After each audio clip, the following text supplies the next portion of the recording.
Na nek način državni filozofski praznik danes, ko ste tukaj zbrani. Po dva takšna praznika filozofije imamo očitno, en je ta, drugi pa je, kot verjetno veste, dan filozofije, ki se obeležuje v novembru. Če ga še kdo ne pozna, si lahko gledate na spletni strani dan filozofije. To je UNESCO dan filozofije in iz tega bi jaz danes pravzaprav začel svoj govor. Zakaj? Zaradi tega, ker če pomislimo, kaj so UNESCO-vi dnevi filozofije, ponavadi so namenjeni onesnaženim vodam ali pa kakšnim grozečim nevarnostim, boleznim, ki pretijo. In malo je čudno, da se filozofija najde na tem seznamu tako rekoč ogroženih stvari.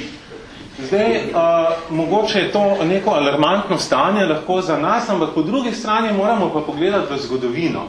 In če pogledamo v zgodovino, ugotovimo, da je pravzaprav filozofija bila že od vsega začetka ogrožena. Že Talesu, 600 let pred našim štetjem, tradicionalno prvemu filozofu, so učitali, da je nekoristen. Znana je tista anekdota, ki jo navaja Aristotel v Politiki, kjer pravi, da so ljudje učitali Talesu, da je popolnoma nekoristen, na kar se je Tales razkuril in je po zimi, ko ni bilo nobenega povpraševanja, poceni najel stiskalnice za olivno olje, ki jih je potem v sezoni drago oddajal in zaslužil polno denarja. Ne? In potem je ta denar, ne vem, nekam nazdal in sem pokazal, da bi filozofi lahko bogateli, če bi hoteli, ampak da to ni njihov interes. No, skratka, zakaj je danes mogoče vseeno filozofija ogrožena ali pa se takšna zdi? Mislim, da zato, ker dajemo tako velik poudarek koristi. Ne je nek očitek, da je filozofija mogoče neka nekoristna, odvečna stvar. Zdaj, osnovni problem, ki ga jaz tukaj vidim, je sledeč. Ljudje, ne seveda vi, ker ste vi že filozofi, ampak tako ljudje naivno predpostavljajo, da je korist nekaj, kar lahko zgrabiš tako kot mačka za rep. Nekaj konkretnega, oprijemljivega. Ne? Vsak ve, kaj je koristno, izvijač je koristen, vrtalni stroj je koristen, vendar ni čisto tako. Zakaj ne? Zaradi tega, ker je korist vedno odvisna od cilja, smotra. Koristna je tista stvar, ki nas elegantno pripelje do smotra. Kaj pa je smotr danes?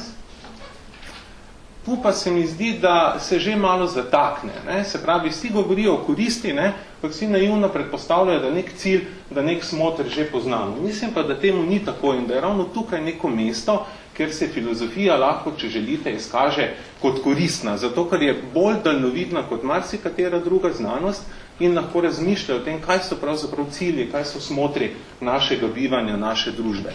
Sem še eno kratko anekdotico vam bom povedal.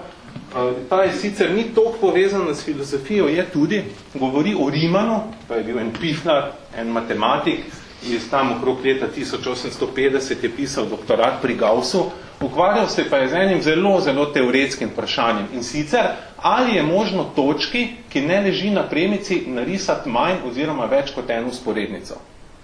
Skratka, neko vprašanje, ki je mogoče res, ne, za čistega teoretika, za filozofa matematike, in o tem je napisal doktorat in je ugotovil, da je možno konsistentno zanikati peti Evklidov teorem. In kaj iz tega sledi? Absolutno nič konkretnega, prijemljivega, ne, v prvem koraku. Skratka, Riman je bil pozabljen za kar nekaj let, njegov doktorat se je prešil na policiji, vse dokler ni nastopil Einstein leta 1916 za splošno teorijo relativnosti. In ko je Einstein razvijal svojo fizikalno teorijo, je ugotovil, da rabi novo matematično orodje, ki bo opisalo ukrivljanje prostora in časa v bližini močnega gravitacijskega polja. In potem mu je en kolega matematik rekel, hej, a veš, da je en čudak Riman pozabljen, pred 60 leti razvijal neko takšno orodje, ne? Imenuje se tenzor ukrivljenosti, s katerim lahko pišeš ukrivljanje prostora in časa. In wow, ne, seveda, takrat šele je lahko Einstein uporabil to orodje, da je razvil splošno relativnostno teorijo. No, zdaj se pa vprašamo, zakaj pa je bil Einstein koristen v svojem času? Za absolutno nič. Zaradi tega, ker splošna relativnostna teorija opisuje takšne pojave, ki niti slučajno niso predmet našega vsakodnevnega izkusenega sveta. Vse do leta 1990 in do danes, ko imamo GPS-e. Vaši telefoni, vsi mentori, ki ste danes prišli, jaz tudi, ne, z GPS-om sem, da smo sploh našli Zidlovo 9, ne bi prišli sem, če ne bi bilo Rimana, ki se je ukvarjal z vprašanjem, ali obstaja več kot ena ali manj kot ena sporednica premici, z točke, ki ne leži na premici, leta 1850 pa nekaj, če ne bi bilo Einstein na 1916, ki se je čisto teoretsko ukvarjal s stvarmi, in če ne bi potem seveda praktiki šele, računemo zdaj, koliko 150 let, ne, po Rimanu razvili GPS-a. Toliko o tem, pravzaprav, kaj je, pomislite, koristnost, ne? Zakaj so teoretske spekulacije koristne? Za GPS, za Boga, ne? Sam te stvari, ne, s katerimi se ukvarjajo teoretske znanosti, ne bodo imeli učinka pojutrišnjem z večjo prodajo ali pa čez 1 leto, ampak mogoče čez 100, čez 150 let. Takrat, ko bodo tudi problemi, s katerimi se bomo ukvarjali, verjetno takšni, da si jih danes sploh ne znamo predstavljati.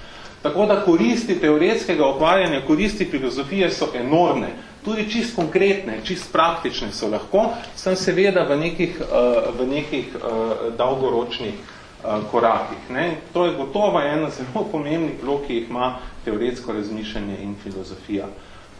Seveda, še več je takih pomembnih vlog, ki jih ima filozofija. Ne? Po drugi strani pa lahko tudi rečemo, da je pravzaprav vsakdo na nek način filozof. S filozofijo se nam ni mogoče sploh ne ukvarjati, zato ker takoj, ko začnemo razmišljati, se nam zastavlja vprašanje o koncu, o tem, ali je kaj po smrti, ali me zares ljubi, kaj če sem zares bolan na smrt. Ne? Skratka, filozofija je lahko nekaj zelo živetega. Jaz sam pravim, da res je, da smo vsi filozofi, sam velika večina jih je zelo slabih. Ne?